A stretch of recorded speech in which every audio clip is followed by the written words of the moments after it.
మానస సరోవర్ యాత్ర ప్లాన్ చేస్తున్నారా? నమ్మకంగా సేఫ్ గా మీ కలల మానస సరోవర్ యాత్రని ట్రావెల్ టర్న్స్ తో నిజం చేసుకోండి. మరిన్ని వివరాలకు ఈ నెంబర్కు కాల్ చేయండి. నమస్తే రమగారు. నమస్తే జయ. రమగారు, జానపద గాథ ఏదైనా చెప్పండి. మనం బోల్డని చెప్పుకుంటున్నాం కదా, మామూలుగా కాదు అసలు. అడప చిరంజీవి గారిది ఆ. కపాల దుర్గం. ఓ. ఈ పుస్తకాల్ని క్లాసిక్ బుక్స్ వాళ్ళు ప్రింట్ చేశారు. పబ్లిషర్స్ వాళ్ళు, విజయవాడ పబ్లిషర్స్. మీకు ఫ్లిప్కార్ట్లో ఈ పుస్తకాలు దొరుకుతాయి. నేను బ్రీఫ్గా కథ చెప్తాను. పుస్తకం చదివితే ఇంకా ఎక్కువ ఇంట్రెస్టింగ్గా ఉంటుంది. Each and every dialogues, okay, situation ఒకదాని తర్వాత ఒకటి చక్కగా అర్థమవుతుంది. సీక్వెన్స్ వైజ్గా బాగా అర్థమవుతుంది. మంచి చదవటానికి చక్కటి భాష, సులువైన మార్గంలో కథ అర్థమవుతుంది. నేను బ్రీఫ్గా ప్రజెంట్ చేస్తాను. తప్పకుండా. అవసరం ఉన్నవాళ్ళు, పుస్తకం చదువుదామని భావించేవాళ్ళు, కొంచెం పుస్తక పఠనాసక్తి ఉన్నవాళ్ళు ఈ పుస్తకాలను తెప్పించుకుని చదవండి. అడపా చిరంజీవి గారి కపాల దుర్గం. ఈ బుక్లో 5 కథలు ఉన్నాయి. చెప్దాం. కపాల దుర్గం పూర్వం అంటే ఇది మరీ పూర్వంగా చెప్పట్లేదు వీళ్ళు, ఒక మాదిరి పూర్వం అనుకో. కుంతల రాజ్యం మాళవ దేశంలో రాజకుమార్తెల్ని, ఆడపిల్లల్ని ఎత్తుకుపోతున్నారట. ఎవరో అమ్మాయిలు మాయమైపోతున్నారు.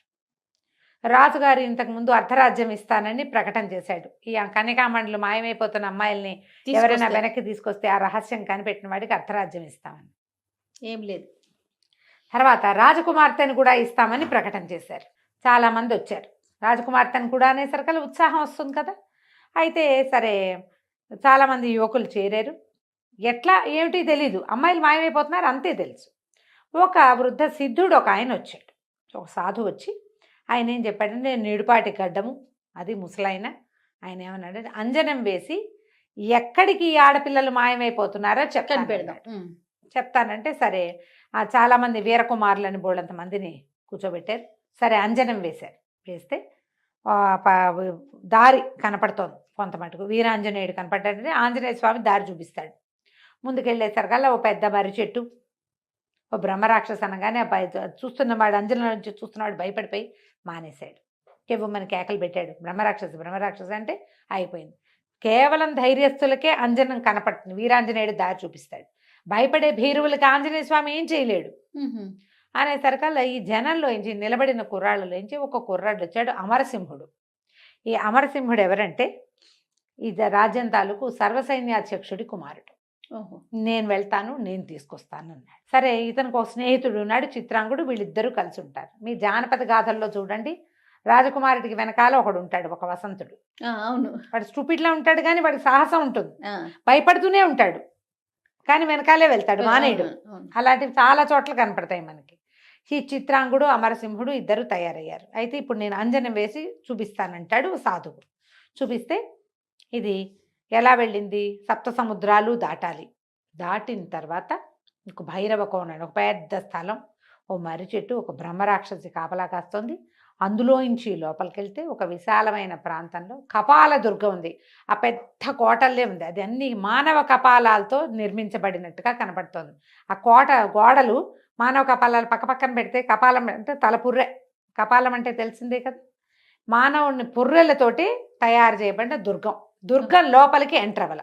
ఓహో, ఇదంతా వెళ్ళాడు, లోపలికి ఎంటర్ అన్నట్ల.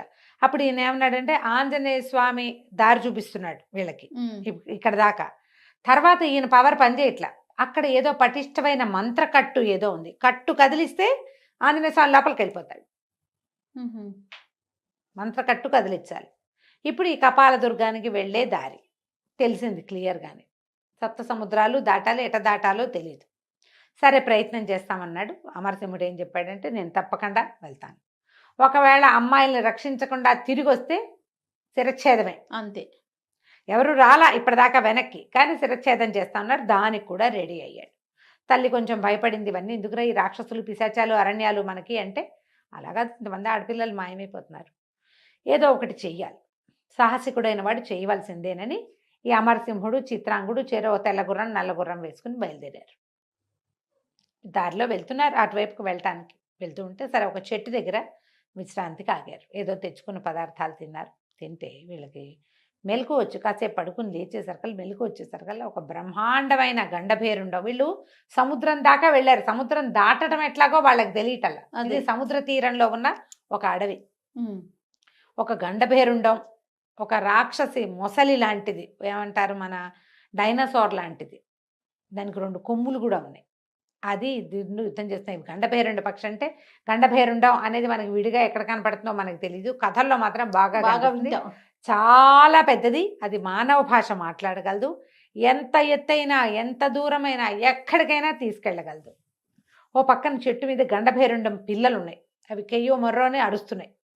ఈ గండభేరుండం వీర లెవెల్లో యుద్ధం చేస్తుంది. అయితే చూస్తుంటే ఇతనికి ఏమనిపించింది అమరసింహుడికి, గండభేరుండం పక్కనే న్యాయం ఉంది.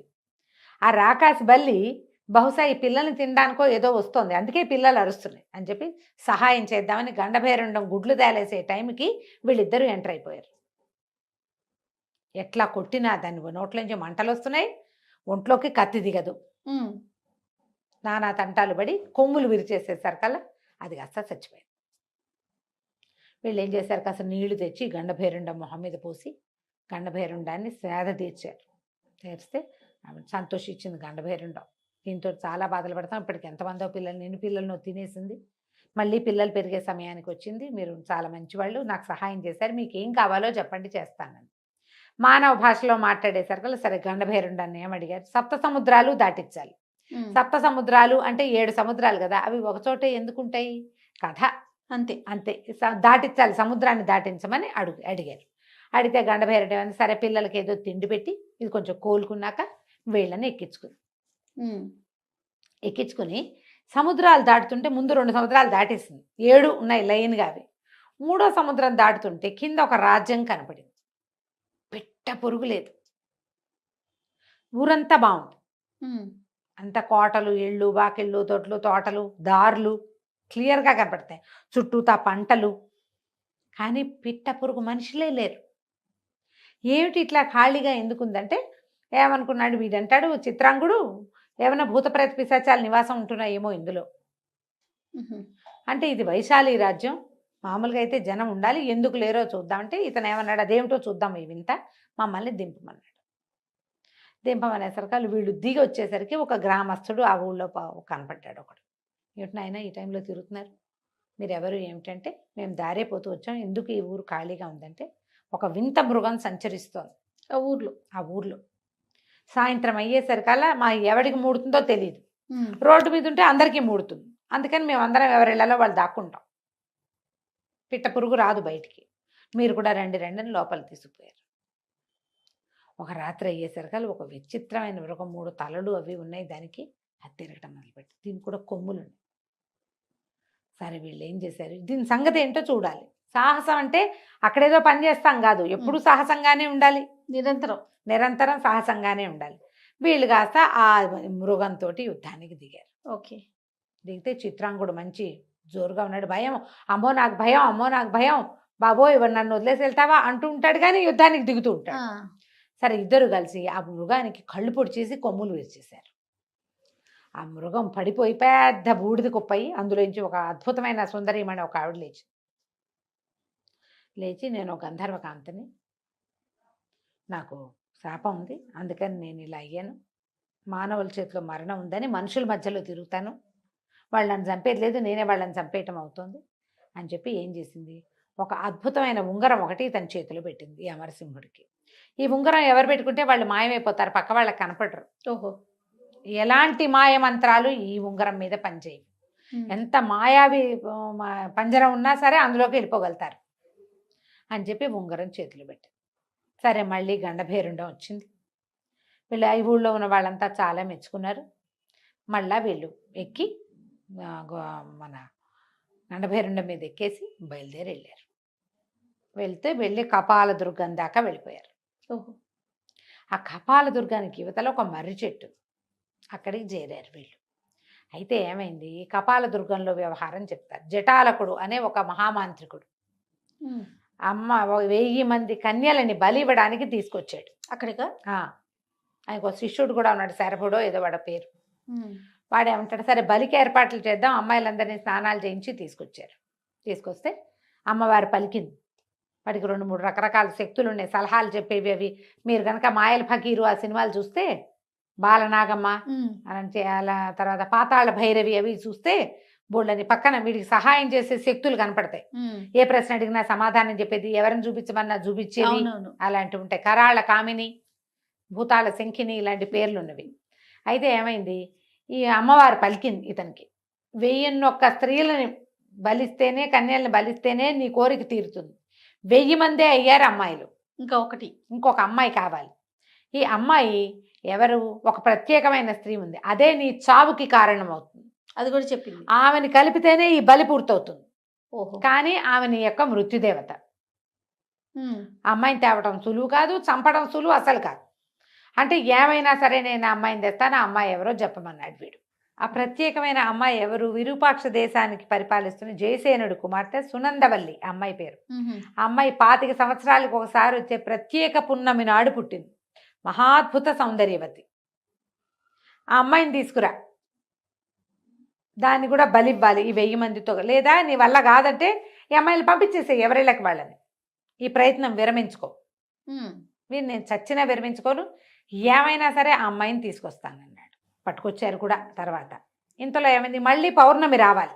ఇప్పుడు అమ్మాయి తీసుకురొచ్చి మళ్ళీ పౌర్ణమి రావాలి. ఆ పౌర్ణమి వస్తే కానీ ఇలా బలుడు అవి చేయకూడదు, అమావాస్య నాడు ఇవటాలు అవి చేయకూడదు. పౌర్ణమి రావాలంటే ఈ పౌర్ణమి పోయింది, మళ్ళీ పౌర్ణమికి నేలా పడుతుందిగా. సరే, ఇంతలో సరే ఇక్కడ ఇది జరుగుతుంది. వీళ్ళ సునందవల్లిని తెచ్చుకునేందుకు ప్రయత్నానికి మొదలు పెట్టుకున్నాడు ఈ జటాలకుడు. మన అమరసేనుడు, తర్వాత ఏమో మన అమరసింహుడును చిత్రాంగుడు ఇద్దరు, వీళ్ళు ఒక మర్రి చెట్టు దాని దగ్గరే ఉన్న ఈ కపాల దుర్గానికి చేరారు. కపాల దుర్గం లోపలికి వెళ్ళటానికి వీళ్ళకి కుదరదు, కానీ వీళ్ళ దగ్గరున్న ఉంగరంతో ఎక్కడికైనా వెళ్ళిపోవచ్చు. చూస్తే అక్కడున్న పెద్ద వటవృక్షం కనపడింది, పెద్ద మర్రి చెట్టు. అయితే ఈ మర్రి చెట్టు లోపల ఏముందో చూస్తే దానికి ఒక తొర్ర ఉంది. ఆ తొర్రలో కాలు పెడితే కాలు అందటల్లా. ఏమవుతుందో చూడాలి, వెళ్ళిపోవాలి అంతే. ఇంకా ఆ మర్రి చెట్టు లోపలికి వెళ్తేనే కపాల దుర్గంలోకి వెళ్లేందుకు అవకాశం లభిస్తుంది. వీళ్ళు చూసిన అంజనంలో అది కనపడింది. అదే ఆ వటవృక్షం ఒక మర్రి చెట్టు దగ్గరికి చేరారు కదా, దానికి ఒక తొర్ర కూడా కనపడుతుంది. ఈ మర్రి చెట్టు దగ్గర ఒక బ్రహ్మాండమైన బ్రహ్మరాక్షసి నుంచునుంది. ఈ రాక్షసి బొమ్మని ఇతను ముందే చూశాడు. అందులో రాక్షసుని చూసే భయపడి ఒక యువకుడు మానేశాడు చూడటం అంజనం. కానీ ఇతను ఏం చేశాడు, ఇక రాక్షసు మీద యుద్ధానికి దిగాడు. ఆ కత్తితో ఏం చేస్తున్నా సరే అది చావటల్లా. అయితే దానికి కూడా 2 కొమ్ములు ఉన్నాయి.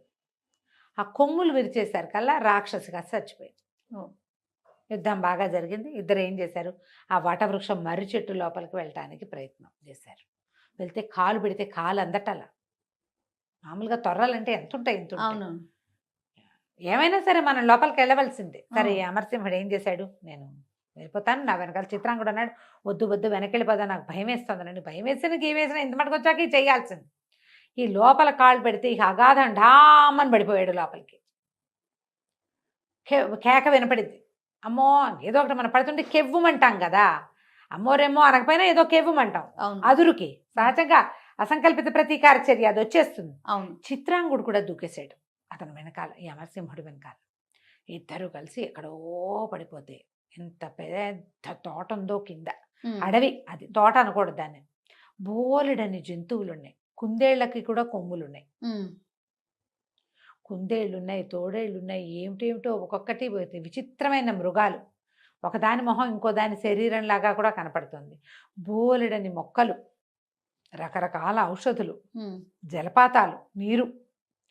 వీళ్ళు అలా ఇలా దాక్కుంటూ దాక్కుంటూ దాక్కుంటూ ఒకదాని వెనకాల వెళ్తున్నారు. పక్కకి ఓపెన్గా వెళ్ళటల్లా, దాక్కుంటూనే వెళ్తున్నారు. ఇంతలో ఎవరో వస్తున్న సందడి వినపడింది. వీళ్ళకి ఏం కనపడింది, మన జటాలకుడు మళ్ళీ వచ్చే నెల హోమం చేయడానికి ఏర్పాట్లు చేయమని చెప్పాడు. ఆ అమ్మాయిని తీసుకొస్తామని. ఈ హోమం ఏర్పాట్ల కోసం ఆ శరభకుడు అనేటువంటి ఆయన తాలూకు అసిస్టెంటు 4 మానవ కంకాళాలు వాటిని వేసుకుని వస్తున్నాడు. అవి ఏమిటంటే అస్థిపంజరాలు, సామాన్లు మోసుకొస్తాయన్నమాట. 4 అస్థిపంజరాలు, శరభుడు. వాళ్ళు ఏవో పువ్వులు గివ్వులు అవి ఇవి సేకరించారు. సేకరిస్తే అప్పుడు చూసుకున్నాడు చిత్రాంగుడు, ఏడి మన అమరసింహుడు లేడు, వాడు మాయమైపోయాడు. భయం వేసేసింది అమరసింహుడు. ఏంటంటే పక్కపక్కన నీ పక్కనే ఉన్నాను, ఉంగరం పెట్టుకుంటే కనపడం కదా, నువ్వు ఒక పని చేయి, ఈ ఉంగరం నువ్వు పెట్టుకో, నాకంటే నీకు ఎక్కువ అవసరం. ఈ కంకాళాలు ఎక్కడికి వెళ్తున్నాయో దాని వెనకాల పడి వెళ్ళిపో నువ్వు, నేను ఈ శరభుడి వెనకాల వస్తానని చెప్పి ఈ చిత్రాంగుడికి ఉంగరం పెట్టి ఆ కంకాళాల వెనకాల పంపించేసాడు. వెళ్ళిపోయారు. అవి 4 ఏవో అవి ఇవి పువ్వులు గివ్వులు, గడ్డి గాదం, కొన్ని దర్భలు, యజ్ఞానికి కావాల్సిన సామాన్లు మోసుకుని నడుచుకుంటూ పోతున్నాయి. వాటి వెనకాల పడి చిత్రాంగుడు వెళ్తే అతనికి తెలిసింది తను కపాల దుర్గంలోకి ప్రవేశిస్తున్నాడు. తెల్లగా మెరుస్తోంది అది, అన్ని కపాలాలు. కానీ అక్కడ ఏ మంత్రశక్తి అతన్ని అడ్డుకోలే ఈ ఉంగరం వల్ల. ఓహో! లోపలికి వెళ్ళిపోయాడు. వాళ్ళ వెనకాల పడి ఇతను కూడా లోపలికి వెళ్ళిపోయాడు. వెళ్ళిపోతే ఏమైంది, ఈ అమరసింహుడు చూస్తే శరభుడు ఏవో ప్రత్యేకమైన మొక్కలు కొన్ని పీకుతున్నాడు. హ్మ్. నీలం రంగు కాడలు, ఆకుపచ్చ రంగు పువ్వులు, ఊదా రంగు కాడలు, ఆకుపచ్చ పువ్వులు అలా ఉన్నాయి ప్రత్యేకంగా. అవేవో హోమాలకు ఉపయోగపడేవి. అవన్నీ కోసుకుంటే ఇతను చెట్లు చాటు చేసుకుంటూ శరభుడు వెనకాలే కపాల దుర్గంలోకి ప్రవేశించాడు. కానీ చిత్రాంగుడిని లోపలికి పోనిచ్చింది అది, అతను చేతుకున్న ఉంగరం వల్ల. ఎప్పుడైతే ఈ అమరసింహుడు గుమ్మలో అడుగు పెట్టాడో అక్కడి నుంచి పెద్ద పెద్దగా కేకలు వచ్చేసినాయి, మంటలు, రకరకాల మంత్రశక్తులు ప్రత్యక్షమైపోయినాయి. అక్కడ ఎవడో మానవుడు ప్రవేశిస్తున్నాడని అరిచి కేకలు పెట్టి ఈ అమరసింహుడిని కాస్త పట్టుకుని పెడరక్కలు విడిచి కట్టేసాయి, తీసుకుపోయి. అన్ని కపాలాలు కంకళాలే, హ్మ్. లోపలంతా కూడా అస్థిపంజరాలే తిరుగుతున్నాయి. 4 అస్థిపంజరాలు వచ్చి ఇతన్ని కట్టేసి ఈడ్చుకుపోయారు లోపలికి. ఓ! కానీ చిత్రాంగుడికి తెలుస్తోంది తన్నెవరు చుట్టలేదు, హ్మ్. ఏమీ చేయట్లేదని. ఈ కపాల దుర్గం లోపలికి ప్రవేశించిన అమరసింహుడు, చిత్రాంగుడు ఏం చేస్తారో మనం వచ్చే భాగంలో తెలుసుకుందాం.